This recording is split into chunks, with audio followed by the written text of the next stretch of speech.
il y a des affrontements incroyables qu'on rêve de voir. Frankenstein contre Dracula. Godzilla contre King Kong. Bob l'éponge contre David Hasselhoff. Mais il y en a un qui est bien au-dessus de tout ça. Un véritable choc des titans. Une vieille momie contre un robot boîte de conserve.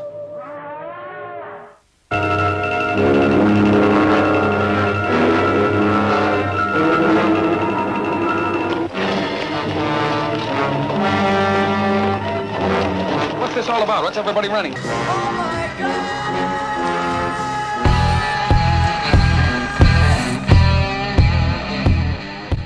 Aujourd'hui, je vais vous présenter La momie aztèque contre le robot, film mexicain de 1958. Dernier film de la trilogie Momie aztèque, ce film est de loin le pire des trois. Mou, lent, avec des dialogues qui n'en finissent pas, et ce malgré une durée de seulement 1 heure et 5 minutes. Je l'ai regardé et c'est une véritable torture. Vous aimez les mauvais films, vous allez être servi. Le film commence par un avertissement, l'histoire serait basée sur des faits réels. Attends, on parle bien de La momie aztèque contre le robot, hein. Basée sur des faits réels. On a ensuite cette séquence où le personnage principal, le scientifique moustachu et sa femme, accueillent un groupe de scientifiques dans leur maison. Alors on voit que c'est pas un petit appartement de 12 mètres carrés à Porte de Clignancourt. Être scientifique, ça rapporte un max. Me voy a permitir hacer un poco de historia. Notre héros, le docteur Edward, fait un résumé du premier film dans un flashback. Comme c'est original. Il y a un grand congrès sur la neuropsychiatrie et notre scientifique moustachu y va pour présenter sa super théorie. Grâce à l'hypnose, on peut revivre ses vies antérieures. Mais il a fait aucun test, il a fait aucune expérience. Il en sait rien en fait, il balance ça comme il pourrait balancer n'importe quoi. Tu m'étonnes que les autres scientifiques se foutent de sa gueule. De retour chez lui, le professeur a un éclair de génie. Tiens, et si je testais? Sa femme se propose comme volontaire, malgré le danger que ça représente. Mais c'est quoi le danger de l'hypnose? Quand elle va se réveiller, il va se passer quoi? Elle va se prendre pour un animal? Répète après moi. Je suis un sanglier, je suis un sanglier. Tu es un sanglier, tu es un sanglier. La femme se remémore une vie antérieure où elle était alors une jeune vierge promise au sacrifice du dieu aztèque Tetzacolopo, enfin d'un dieu aztèque. Mais un jeune guerrier qui était tombé amoureux d'elle ne voulait pas qu'elle soit sacrifiée. C'est vrai quoi, elle est quand même pas mal. Mais pas de bol, ils se font arrêter avant d'avoir pu s'enfuir. Et le guerrier est puni. Et les aztèques, au niveau des punitions, ils sont bien balèzes. Hein. C'est pas juste t'es privé de dessert, non, c'est t'es enterré vivant et t'es maudit pour l'éternité. On a même le droit à la Céline Dion aztèque qui nous fait un mix de ses meilleures chansons. J'irai chercher ton cœur si tu l'emportes ailleurs. Ça doit probablement faire partie de la torture. La femme reçoit un bracelet et un pectoral en or contenant un hiéroglyphe indiquant la position du trésor aztèque. Enfin, ça va pas lui servir à grand chose vu qu'elle est tuée juste après. La fille se réveille et ils partent tous ensemble en expédition à la recherche du pectoral et du bracelet en or. Ils descendent, encore, et encore, et encore. Mais ils vont descendre encore longtemps. S'ils continuent comme ça, ils vont arriver au centre de la Terre. Ça y est, ils trouvent enfin le temple et le squelette de la femme qui fut sacrifiée autrefois. Et le professeur fait ce que tout bon scientifique ferait dans une telle situation. Il dépouille le cadavre. Fin du flashback et retour dans le présent dans la luxueuse maison du scientifique qui demande à ses confrères s'ils se souviennent de ce grand moment. Ah oui, c'était trop génial quand t'as dépouillé le cadavre. Ah moi aussi j'ai kiffé.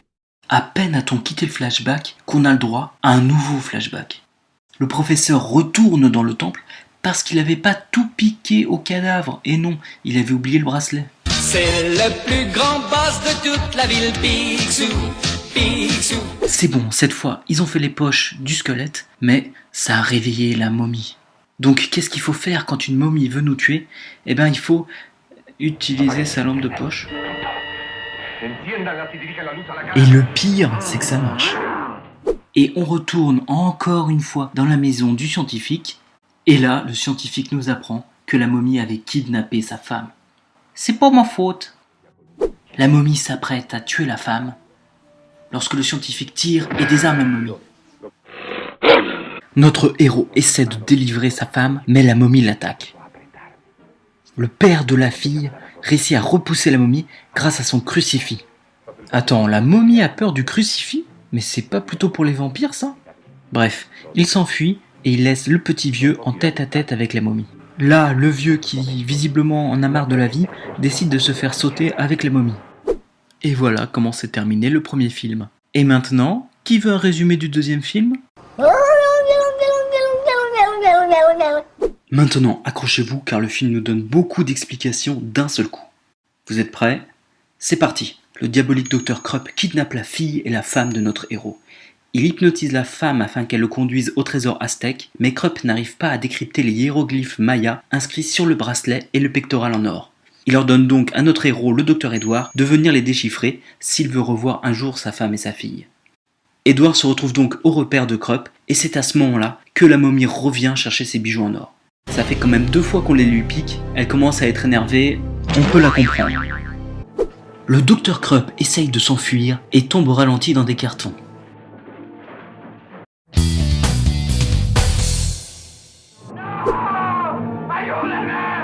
La momie le rattrape et le serre fort dans ses bras.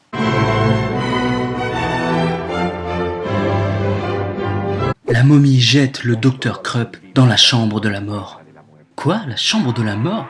Il a une pièce qui s'appelle la chambre de la mort? La momie s'enfuit avec ses bijoux et le lendemain, notre héros revient avec les policiers dans l'antre du Dr Krupp. Le Dr Edward fait visiter aux policiers le repère du Dr Krupp et franchement, on dirait un agent immobilier qui essaye de vendre une vieille baraque. Alors vous voyez, il y a une belle hauteur sous plafond. Ici, c'est le salon. Par là, vous avez une belle petite kitchenette. Et là, le petit plus, la chambre de la mort, idéale contre tous les démarcheurs. Et évidemment, le Dr Krupp n'est pas mort et il s'est enfui comme un lâche. Après s'être ramassé une raclée contre la momie, Krupp n'a qu'une envie, en recevoir une deuxième. Il se met donc à la recherche de la momie, et pour cela, il a besoin de la femme du Dr Edward, qui a un lien psychique avec le cadavre. Me demandez pas pourquoi, je sais pas. Le Dr Krupp hypnotise la femme d'Edward à distance, une sorte d'hypnose en wifi, mais visiblement il y a des problèmes de réseau, elle met un temps fou à venir.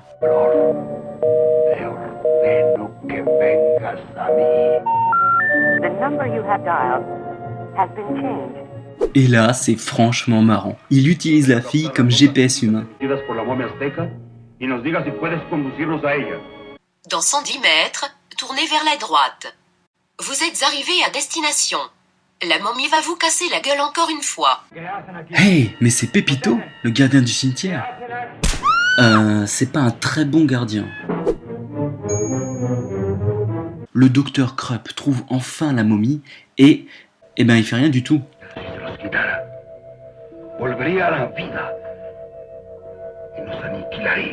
Eh ben non, cet abruti n'avait même pas de plan. Il sait pas du tout quoi faire. Bah alors, il repart. Miss GPS se réveille chez elle et n'a plus aucun souvenir de ce qui s'est passé la veille. Mais Edward remarque qu'il y a de la terre sur ses chaussons. Non, je suis pas sorti hier soir, je te le jure. T'es allé voir un vieux monsieur. Ouch! Pour résoudre ce mystère, Edward fait analyser la terre sous les chaussons. Ça vient du cimetière. Au cimetière, Edward fait la rencontre de Pépito. Ne me frappez pas, Seigneur, je vous dirai tout. Edward retrouve la momie et découvre que les bijoux sont encore là. Attends, quoi? Tout ça, c'était encore le flashback? Mais il reste plus que 20 minutes de film. Quand est-ce qu'il arrive, le robot? Edward retrouve la trace de Krupp et décide de l'arrêter, mais sans l'aide de la police. Car lui, c'est un vrai bonhomme.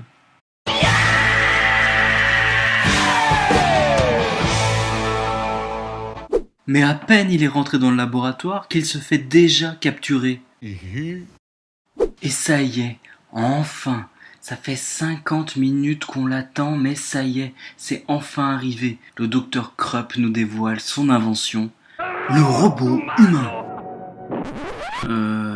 Waouh. ¿Se ha atrevido usted a desafiar los límites establecidos por Dios? Ça défie pas que les limites de Dieu, ça défie aussi les limites du bon goût. Non mais regardez-moi ça, une tête dans un bocal avec des lumières qui clignotent de partout. Esta criatura acabará para siempre con la momia. Le terrible Dr Krupp part avec son robot au cimetière. Le robot a un peu de mal, mais c'est sûr quand on n'a pas de genoux, c'est pas facile. Et vous savez ce qui se passe quand on oublie d'attacher ses prisonniers ?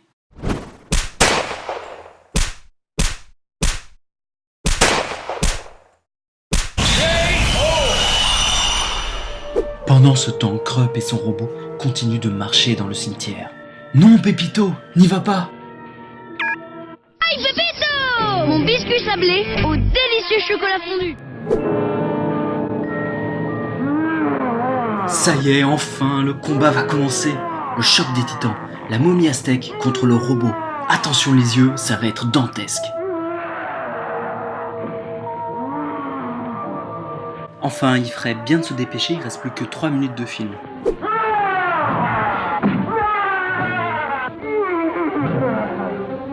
Oh mon Dieu, que c'est nul.